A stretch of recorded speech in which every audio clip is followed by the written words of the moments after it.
At the end of every fantasy season, there's a desire to look back at what's happened and draw conclusions. What did we get right? What did we get wrong? And how can we build better teams next year? Now, there's a long offseason ahead to dissect everything that took place in 2024, but today I want to highlight a few players that I think had particularly interesting seasons and talk about what happened with these players, what lessons, if any, should be learned, and how do we avoid learning the wrong lessons in Dynasty. My name is Paul. This is Pure Potential. If you enjoyed today's video, make sure to subscribe to the channel, leave a like, leave a comment. Let's get into it. Now, it's always important to remember a couple of things when we do these reflective exercises. The first and most important thing is that fantasy football is a game of small samples. Okay, the season is 17 weeks long. There are only a few hundred players to evaluate, and there are hundreds of variables in each and every game, and a lot of things that we can't even account for. So when you have a sample that's that small and you don't even know how to accurately measure a lot of the variables that are in play, you just have to take all of your conclusions with a grain of salt. And second, it's very easy to learn the wrong lessons in fantasy football. Humility is great. You don't want to get take lock, but you also don't want to be overcorrecting. Every time you make a mistake, it's just going to lead you into new mistakes year after year after year because you're drawing the wrong conclusions. So I got a ton of things wrong this offseason. It's just the nature of the game. You're not going to nail hundreds of player takes each and every season. You're going to get things wrong.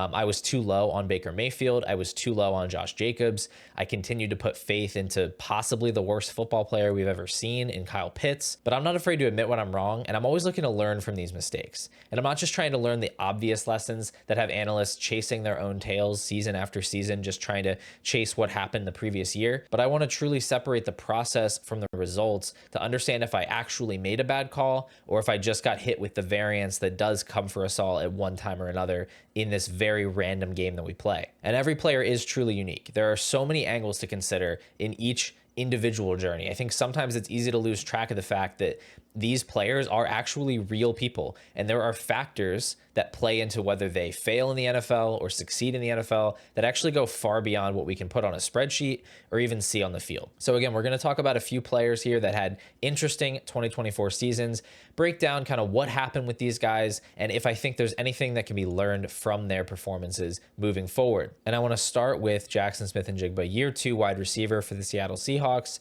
I was notoriously kind of out on JSN in the summer. I did a video about year 2 breakouts, and I pointed out some holes in his profile, some things I didn't like, and I'll circle back to what I said in that video. But first, let's talk about what actually happened this season. So in 16 games so far, JSN has 93 catches for 1,089 yards and 6 touchdowns. He's a very respectable 2.06 yards per out run on a decent 23% targets per out run, and his 16.1 points per game would put him as the wide receiver 14 on the season. Now, he was a pretty polarizing player in the offseason because he did struggle as a rookie, and my offseason take was the opportunity cost on JSN was just too high given the downside risk of his profile heading into year 2, and I just didn't understand why people would be trading first-round picks for him. Was I wrong about that? I would say yes and no. In the video, I did specifically say it was too early to call JSN a bust. I wasn't saying he was a bad player. What I was saying is I wouldn't buy him at the cost of a first-round pick. Now, he's now worth easily more than a first-round pick, so in that sense, I was absolutely 100% wrong.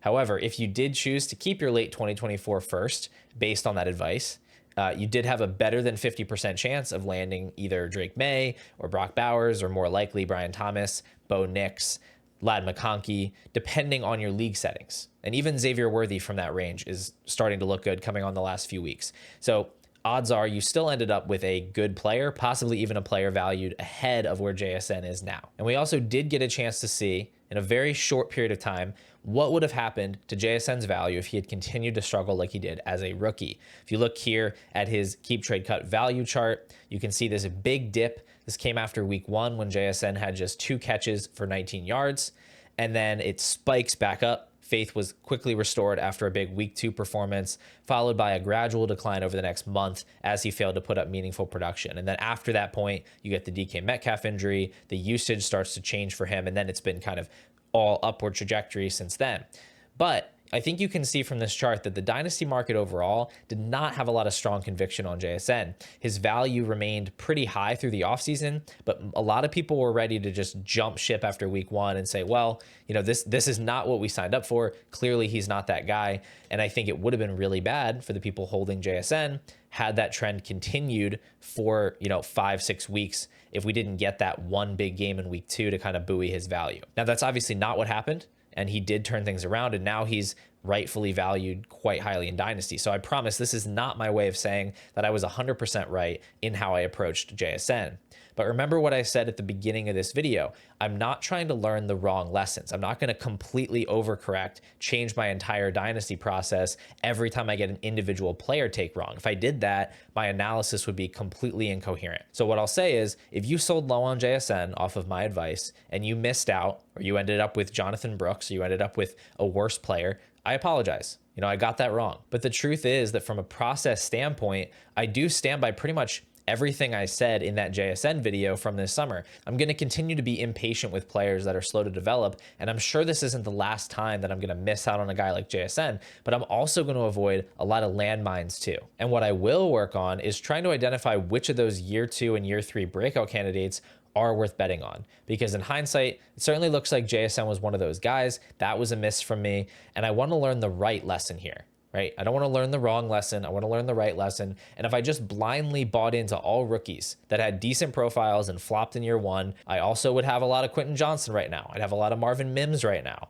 Right? In past years, guys like Rashad Bateman, Jahan Dotson, Treylon Burks, they looked like decent enough bets for a year 2 breakout, right? They had the draft capital. Some of them had quite good production profiles. So obviously we don't want to go chasing every single highly drafted player or productive college player that fails in year 1. So what is the right lesson here? Is it that JSN was just such a strong prospect that he did earn himself more of a leash than some of these other guys that I listed? Is it that I didn't give him enough grace for the wrist injury or the level of competition playing with DK Metcalf and Tyler Lockett? Is it that I just completely underestimated the incompetence of Shane Waldron and I should have realized that JSN wasn't being utilized properly? Maybe it's a combination of all these things. Or maybe this is just a super random game we play where sometimes the right process can lead you to an unfavorable result. I'm still not entirely sure, but I'm working on it. All right, the next player I want to talk about is one I actually did get right, and that's Bucky Irving. He was one of my most drafted guys in rookie drafts. He was one of my most drafted players on Underdog. And what has he done this season? Well, so far he's got 920 rushing yards at a kind of insane 5.48 yards per carry. He's added 41 receptions for another 300 yards, and he's at 13.7 points per game, which is the RB21 on the year. But he's been much better than RB21, over the second half of his season as his role has increased. He's clearly distanced himself as the best running back on the Buccaneers. Now, according to Dynasty Data Lab, Bucky was going at the 308 in Superflex rookie drafts. He was the 7th running back off the board. And one thing that I noticed in my rookie drafts compared to prior seasons was a real thirst for wide receivers. It felt like a lot of people were chasing the success of those late picks on Puka Nacua and Tank Dell in 2023, and they were kind of fading the day 3 running backs a little bit. And I think that's largely because there really weren't any hits last season from that running back group. Now, this year we got Chase Brown breaking out big time, but coming into the year, none of those day 3 running backs from the 2023 class had really done anything of note or gained a lot of dynasty value. And so what the rookie ADP bears out is that guys like Javon Baker and Troy Franklin, Malachi Corley and Roman Wilson, even Jatavian Sanders, who's obviously a tight end, they were all going ahead of Bucky Irving. Now, those are day 3 wide receivers and tight ends, or round 3 guys in Wilson and Corley who just had bad production profiles. But all around, none of them were particularly strong bets to produce in year 1. They weren't particularly strong bets to gain dynasty value if you just look at historical hit rates for players that look like that. But it feels like every year the market is overreacting to something that happened the previous season. And I think this year that thing was chasing those late round wide receivers, because we got Puka Nacua last year, we got Tank Dell last year, and then we also got Amon-Ra St. Brown a couple years before that. And people are starting to think, well, maybe these hit rates are changing. But if you look on a broader time horizon, right? If you look at the last 4 years, let's say, the day 3 running backs have almost always been the better bet, and not even like by a little bit, but by a lot over those late round wide receiver options. But just look at how many of these running backs over the past 4 years have achieved some level of dynasty value where, even if it was for a short period of time, you could at least flip them for a future second. And a lot of them had much longer sustained success, had higher peak values. This season has obviously been a gold mine in that department. You've got Bucky Irving and Tyrone Tracy, who look like big hits. You've got Ray Davis, who's looked good, who's had some run. You've got Isaac Guerrero, who had a couple of big games, unfortunately got hurt. You had Braylon Allen, who looked great to start the season. You had people trading him for future seconds. Now you've got Audric Estime even coming on towards the end of the year. Sean Payton saying he's earned more work. Potentially he's the starting running back for the Broncos. Then you go back to last year. That's kind of that outlier bad class where really Chase Brown is the only guy that's hit from that class, but he's obviously hit in a huge way. Then you go back to 2022, Dameon Pierce, Zamir White, Tyler Algier, Jerome Ford, Kyron Williams, Ty Chandler, Isaiah Pacheco. Again, varying levels of success here from guys like Kyron who have achieved incredibly high peak values to guys like Chandler or Jerome Ford who have been at least competent fill-ins, players that you could actually start at some point in their careers. And then the year prior, Michael Carter, Ramondre Stevenson, Chuba Hubbard, Elijah Mitchell, Kenny Gainwell, Khalil Herbert. These are all players that have had some run of fantasy relevance. They have had some dynasty value increases, some of them tremendously so. And you compare that with wide receiver, it's just a much, much shorter list. And the significant hits are few and far between. Over the past 4 years, it's really just Amon-Ra St. Brown and Puka Nacua. You look at this year, it's basically nobody. Malik Washington sticks out as kind of maybe the most value of all the day 3 wide receivers, which is certainly not saying much. You had Dontavian Wicks and Demario Douglas last year, got a little bit of buzz, maybe got up to like late second value at one point.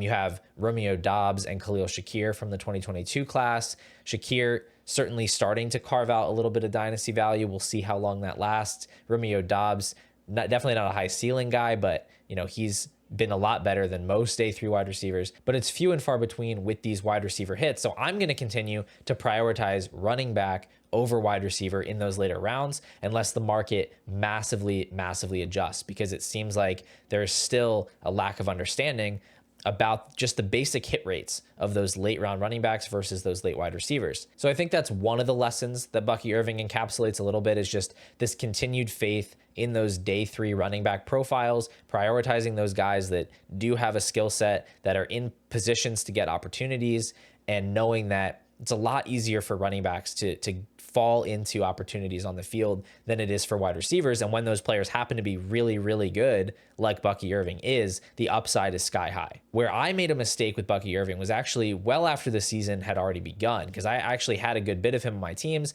but I miscalculated. Somewhere around the middle of the season, at that point, we had seen flashes of the talent. He'd had a couple of big games, but he was still being used as a part-time player. It was Rachaad White and it was Bucky Irving. It seemed like White was going to hold on to the passing down work. He was going to be the goal line back, and Bucky was going to be like the lightning in a bottle, change of pace guy. He was going to get 10, 11 touches a game.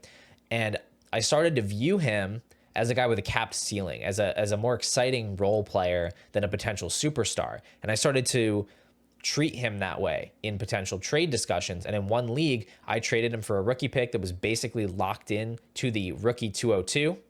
And in my mind, what I was doing was I was locking in close to what I saw as kind of the peak value for Bucky Irving as this part-time running back. And I was getting a more flexible asset, and I was eliminating potential downside. So in my head, this all seemed, totally logically sound. But what happened in reality is that Bucky's value just continued to grow well beyond what I thought was really possible. And that made my trade look pretty stupid in a matter of weeks. And it's also left me shorthanded, because I'm in the Dynasty Championship in that league. And it would be great to have Bucky Irving, especially because James Conner might not play this week. And in this case, the lesson is obvious to me, right? I shouldn't arbitrarily decide that certain players have limited upside, especially when the metrics and film are screaming the opposite. I don't know if it was because of his athletic profile or his lack of draft capital or his lack of size, or maybe I was just assuming that the coaching staff was never going to get over this Rachaad White fixation. I don't know what it was, but it really shouldn't have been that hard to recognize Bucky's upside in the first place when we have guys like Aaron Jones, like Devon Achane, like Kyron Williams,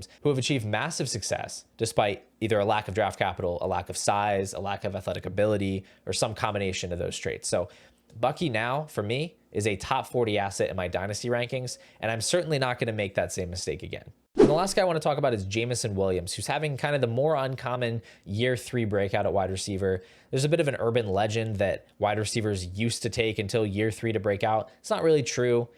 Wide receivers do kind of consistently improve until kind of the first half of their 3rd season. That's when they typically max out their potential, but it's not common at all that we see a progression quite like Jameson Williams, where there's very little impact for 2 seasons and then a full breakout in the 3rd year. That is very, very much outside of the norm, but Jameson is doing it. He's got 47 receptions this year for 890 yards in just 13 games, mind you. He's got a very good 2.34 yards per out run. 13.7 points per game makes him the wide receiver 25. Now, from what I can remember, I didn't really talk about Jameson Williams this offseason, but I'll fully admit I had zero interest in him. I didn't have a single share in Dynasty. Pretty sure I didn't draft him a single time on Underdog. I just didn't see it with him, right? He caught one pass as a rookie. Now, I know he came off an ACL tear. He was hurt. He did get some like weird rushing usage, but I mean, one catch. He played 9 games. He got one catch. And then as a sophomore wide receiver, willing to hold out some hope that he can make an impact in his second year, he averaged under 30 receiving yards per game. Okay, he did have a suspension that year. He played in 12 games, averaged under 30 receiving yards per game. Now, heading into year 3, he just looked like such a clear and obvious bust to me, with 0 remaining value insulation and a pretty limited ceiling given the other weapons in the offense. But I must admit, against all odds, he has proved me wrong and he's become a usable fantasy asset. Now, one thing I think I was right about was the limited ceiling. He doesn't earn targets at a very high rate. He's at just a 20% targets per out run. And he has a sub 14 points per game on the best offense in the league. So that doesn't exactly scream league winner to me. But that being said, he's been a huge win at his offseason Dynasty cost, which was like a mid to late second to acquire him. So I'm not saying it was bad to invest in him. It was obviously a big win for the people that did. But he's a player where I'm not sure there's a clear lesson here.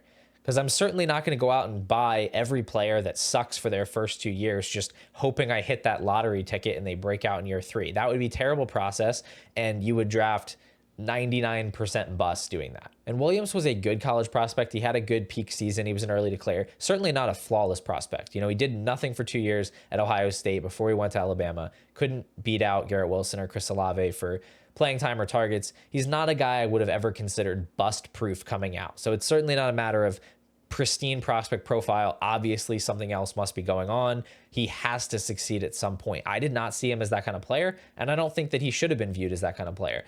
Honestly, the only thing that I can really come up with here is that I should have been more receptive to the offseason coach speak. Okay, because Dan Campbell was singing Jameson Williams' praises all offseason as the most improved player on the team. He's going to be awesome this year. And the team backed up that evaluation by totally neglecting wide receiver in free agency and in the draft. I mean, they came out of the offseason with Jameson Williams at wide receiver 2, Khalif Raymond at wide receiver 3. They ended up signing Tim Patrick late into the offseason after he gets cut by the Broncos. I mean, they really had nobody. They let Josh Reynolds walk. This wide receiver room was Amon-Ra, Jameson Williams, and nobody. And Dan Campbell told us all offseason, he's going to be the guy. He's going to be the guy who's going to contribute.